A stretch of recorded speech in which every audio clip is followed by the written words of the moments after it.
Hello, welcome to JCC Online. I am Prashant Lothe.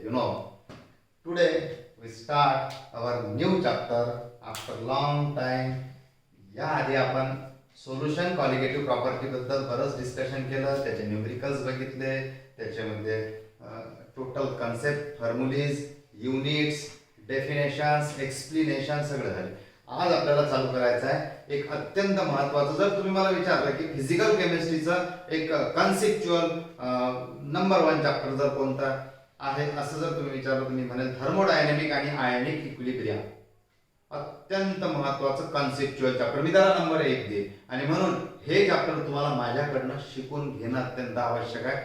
I am ready to tell you each and every point, every concept, numericals of this chapter myself. तुम्ही माझ्याकडनं चांगलं समजून घ्या. मी 100% तुम्हाला यातलं एकूण एक लाईन टू लाईन तुम्हाला तुमचा कन्सेप्ट क्लिअर करेल. आणि तुम्हाला नीट साठी 1 किंवा 2 क्वेश्चन या चॅप्टरवर विचारले जाऊ शकतात. जेई मध्ये क्वेश्चन्स बिलकुल असतातच. बोर्डमध्ये सुद्धा याचा एक्सप्लेनेटरी क्वेश्चन असतो, सोडवता येईल. 100% शुअर, बिलकुल बिनधास्त रहा. Today now we start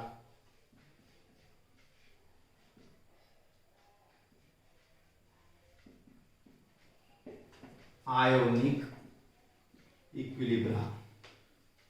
A new chapter, new concept, new term. So first of all we discuss on the name of the chapter, what is mean by ionic and what is mean by equilibrium. In the last year or in NCERT you know that chemical equilibrium या chapter मध्ये आपण बरीचशी माहिती बघितलेली आहे. या वर्षी आपल्याला आता पाहायचं आहे आयोनिक इक्विलिब्रियम म्हणजे काय. तर याच्यामध्ये सगळ्यात पहिले आयोनिकच्या ऐवजी मी तुम्हाला समजून सांगणार इक्विलिब्रियम म्हणजे काय. रिव्हिजन होईल, समजून घ्या.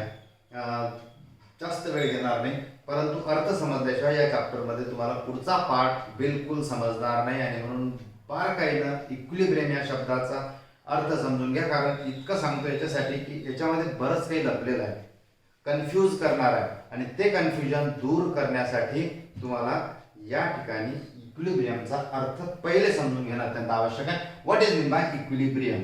Equilibrium is a condition. Equilibrium is a condition at which there is no change in any observable properties of the process of the reactions. नाही समजणार हे काय बोललो मी डेफिनेशन मध्ये. ही जरी डेफिनेशन याची, पण ही डेफिनेशन नाही समजत जोपर्यंत तुम्ही करेक्ट एक्झाम्पल समजून घेणार नाही. लेट अस कन्सिडर, तुम्हाला तुमच्या भाषेमध्ये सांगतो. एक तागडं तुम्ही बघितलेलं आहे. तागड्यामध्ये पॉइंटर असतो, त्याच्या आधारे आपण इक्वल मासेस झाले का दोन्ही पारड्यांमधले हे चेक करत असतो. आणि म्हणून पाय ऑब्झर्व करा, हे तागडा, हा पॉइंट आहे तागड्याचा. जेव्हा तुम्ही या तागड्यामध्ये वजन जास्त असेल, या तागड्यामध्ये कमी असेल, त्यावेळेस हे असं झुकलेलं असेल, हे पारडं खाली गेलेलं असेल. याच्यातलं वजन जास्त आलं तर हे पारडं इकडे झुकलेलं असेल. परंतु जेव्हा दोन्हीही पारड्यामधले मासेस इक्वल होतील त्यावेळेस हा पॉइंट या ठिकाणी एक्झॅक्ट मॅच झालेला असेल. Then we say that the equilibrium condition is achieved. Equilibrium state will be achieved. याला म्हणतात इक्विलिब्रियम. हा अर्थ इक्विलिब्रियम या शब्दाचा. दुसरं एक उदाहरण देतो डायग्राम वरनं, फार चांगलं समजेल तुम्हाला या डायग्रामच्या आधारे. कारण याच्यामध्ये आता तुम्हाला समजेल की काय नेमकं इक्विलिब्रियम हा शब्द मी इतका वेळ का देतो या शब्दाला. जस्ट एक टँक घेतला, या टँक मध्ये मोठं डायग्राम, या टँक मध्ये आपण टॅप लावला आणि वॉटर फ्लो करून राहिलो. टॅप ऑन केला, याच्यामध्ये पाणी पडताय, व्हॉल्यूम वाढतोय. या बीकर मध्ये पाणी वाढताय, व्हॉल्यूम वाढतोय, चेंज होत आहे.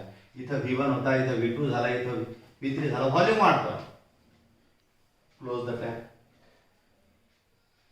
अँड आता याला आपण काय करू, इथे एक छेद करू आणि इथून याचा आउटलेट काढू. याला एक टॅप लावू, याला कॉक लावू.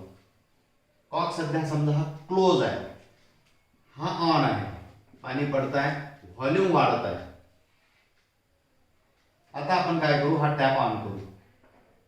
याचा येण्याचा फ्लो, या टॅप मध्ये येण्याचा पाण्याचा फ्लो किंवा रेट एक्झॅक्टली इक्वल आहे बाहेर या टॅपमधून जे पाणी जात आहे त्याचा, म्हणजे याचा स्पीड येण्याचा या टँकमध्ये पडण्याचा आणि या टँकमधून बाहेर पाणी जाण्याचा रेट हा एक्झॅक्ट इक्वल आहे, सेम आहे. व्हॉट्स हॅपन ॲट दॅट टाइम, जेव्हा असं होईल त्यावेळेस सांगा मला, याची लेवल तुम्हाला कमी होताना दिसेल, वाढताना दिसेल की सेम दिसेल? Obviously the volume of the level of the water in this beaker will be constant, same, unchanged. इथे तुम्हाला हा व्हॉल्यूम बिलकुल आता बदलताना दिसणार नाही.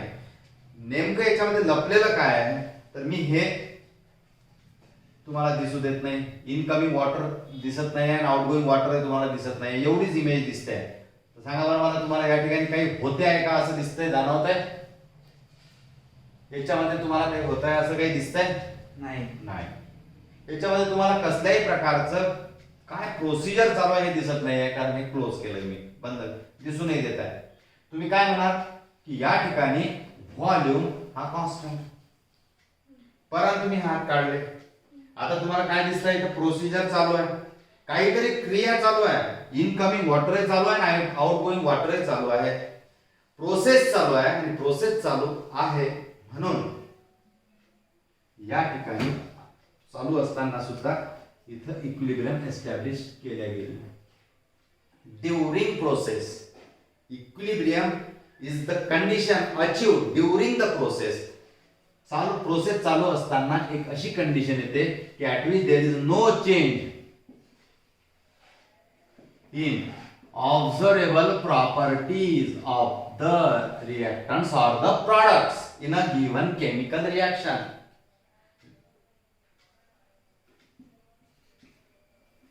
No change will be observed, like that observable property, temperature, whatever it may be, pressure, volume, composition, etc.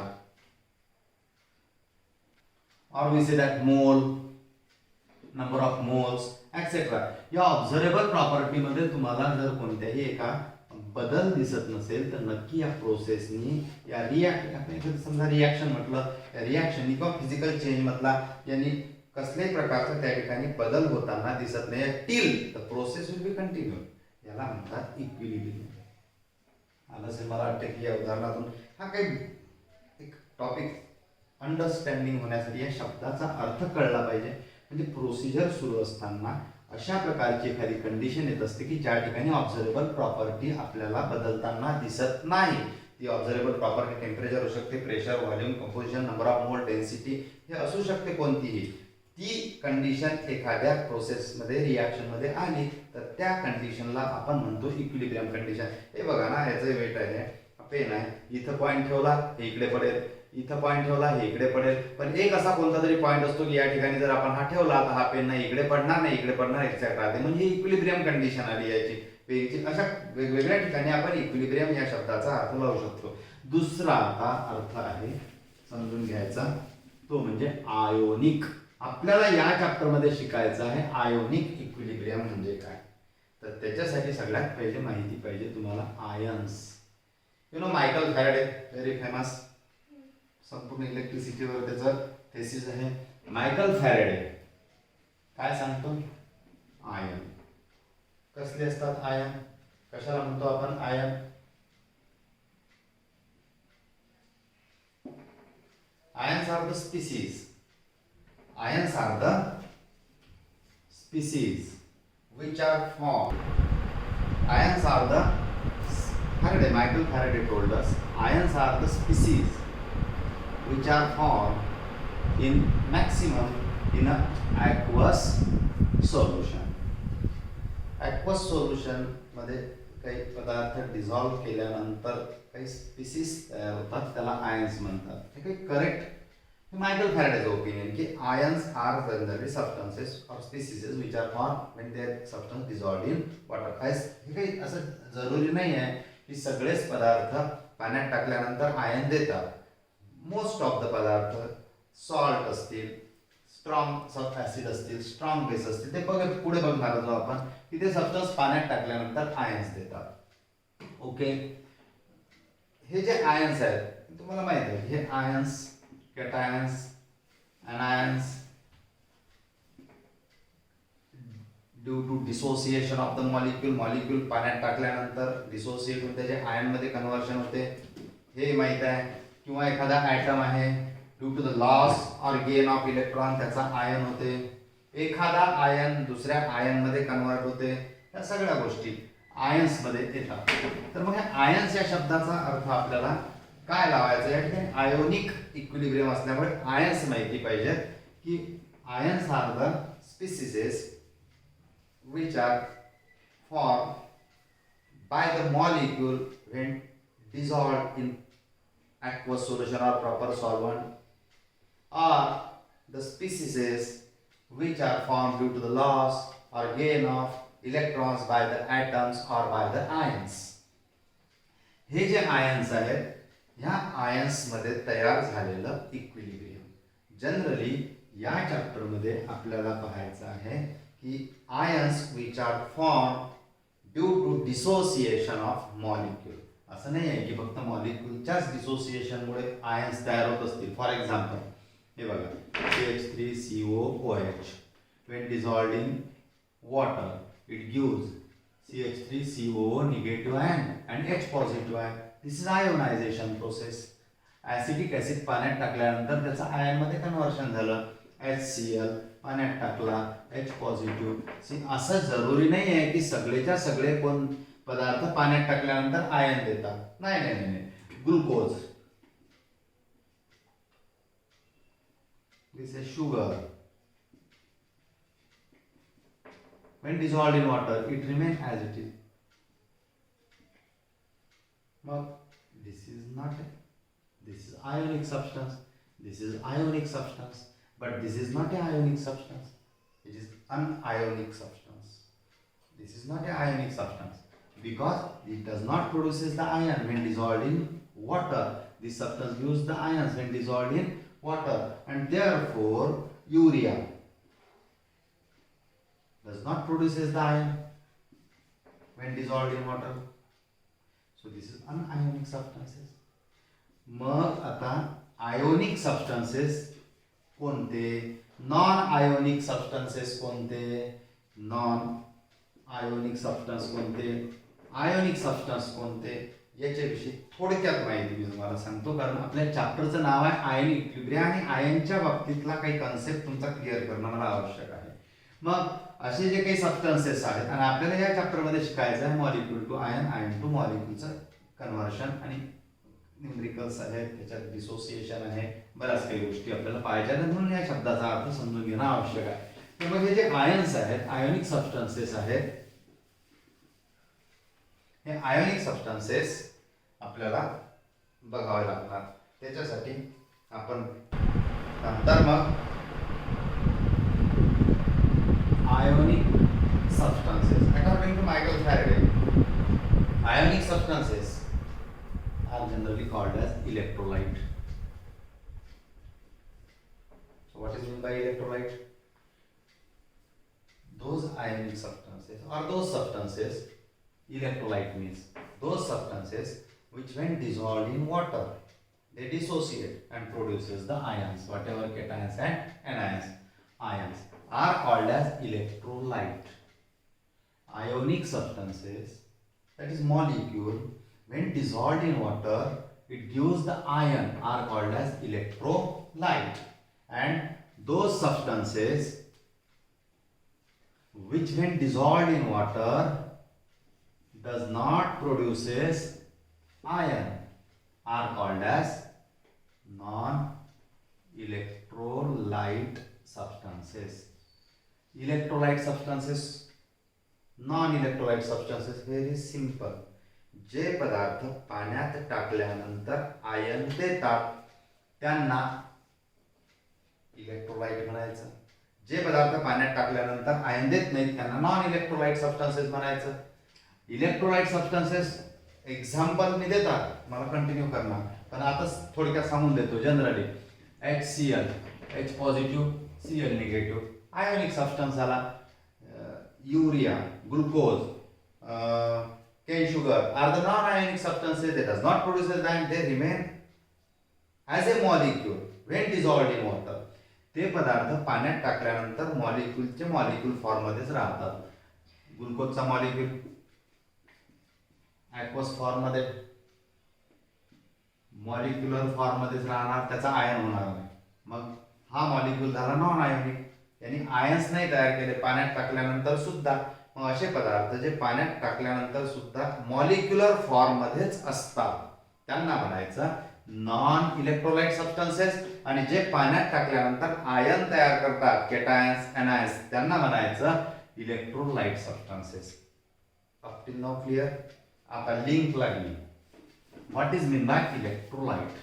आताच बघितलं आपण दोन substances which when dissolved in water ते प्रोड्यूसेस द आयन.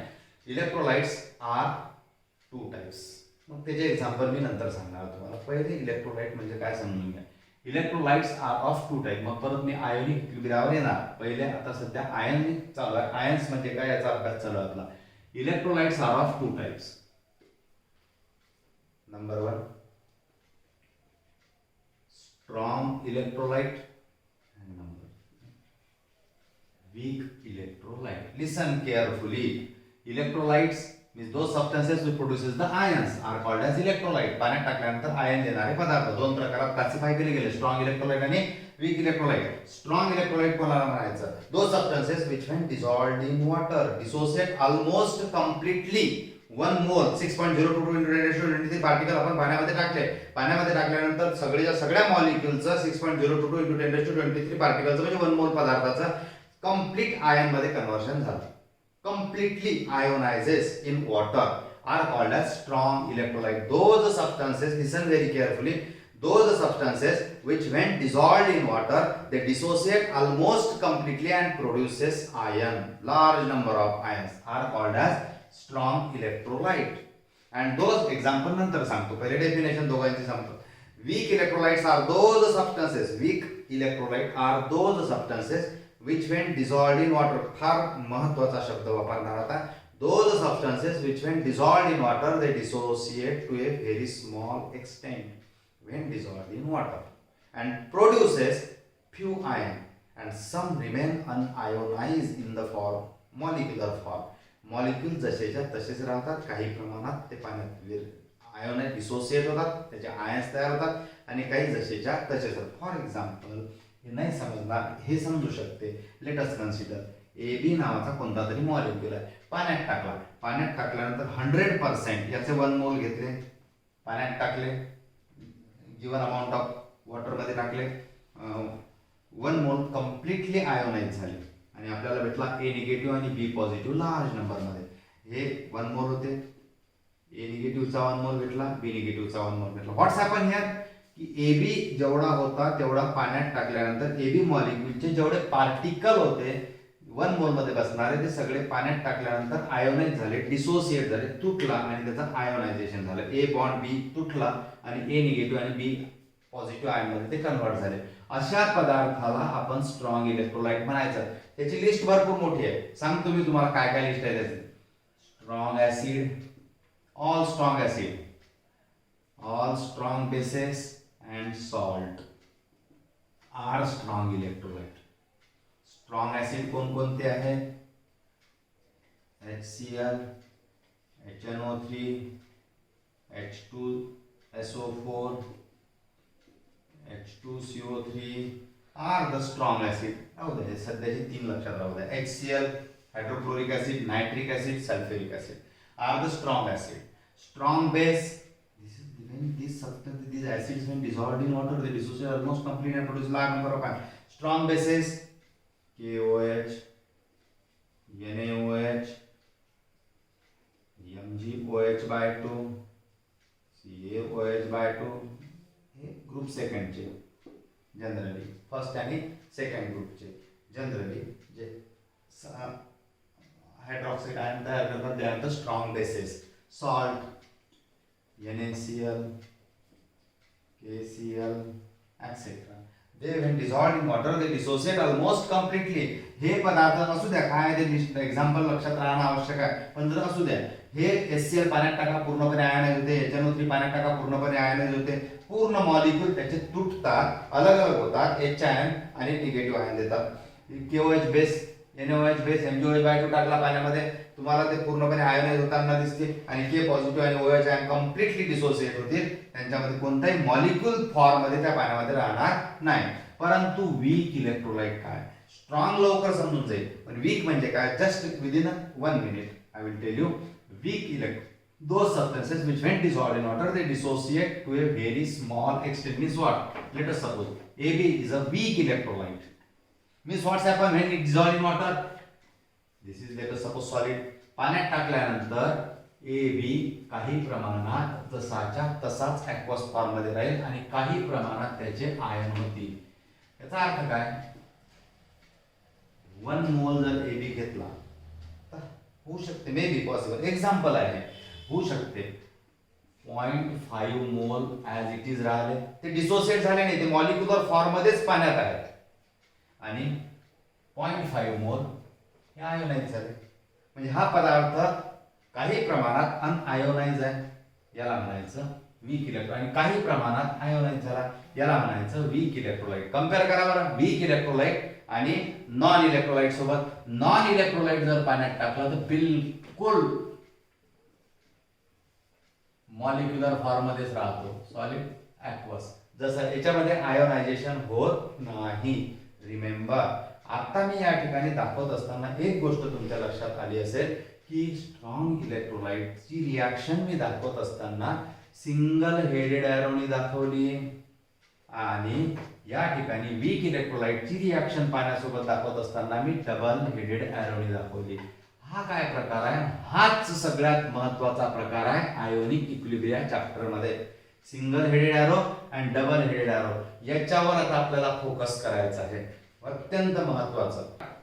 हा जो अत्यंत महत्त्वाचा भाग आहे, single headed arrow, double headed, हा काय प्रकार असतो, आणि बस हेच या चॅप्टरचं अत्यंत महत्त्वाची कंडिशन आणि गोष्ट आहे, ती आपण नेक्स्ट व्हिडिओमध्ये एकदम व्यवस्थित शांततेने समजून घेऊ. एकदा का हा बेसिक पार्ट समजला, या चॅप्टरला तुम्हाला समजायला बिलकुल वेळ लागणार नाही. काही दिवस याचे कन्सेप्ट क्लिअर करून घ्या 2-3 व्हिडिओमध्ये.